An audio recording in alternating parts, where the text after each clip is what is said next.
ГСП онлайн. Городские новости сейчас.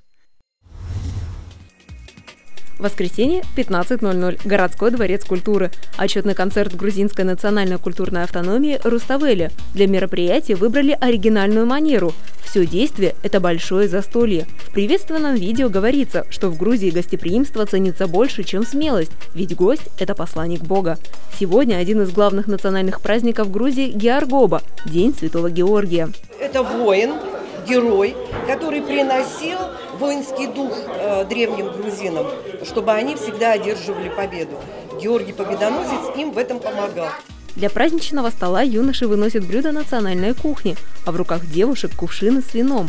Во время концерта произносятся национальные тосты, которые обязательно звучат за каждым грузинским столом. За гостей, за родителей и за жен. Всего 7 тостов. После каждого следуют творческие номера.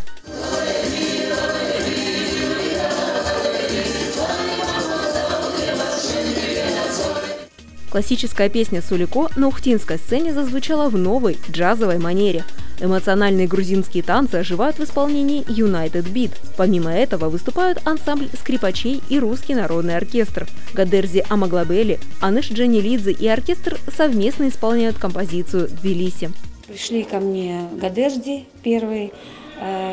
Я, к сожалению, его тогда не знала, но мы познакомились. У меня были другие песни.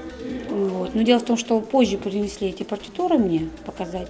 Я думаю, что у нас еще будет такой момент, где мы новые песни грузинские. Вообще замечательный там колорит. С праздником всех поздравляют почетные жители Ухты Николай Цхадая и Георгий Феронов. Они отмечают, что грузины – самый гостеприимный народ. И сегодняшнее застолье оказалось тому хорошим подтверждением.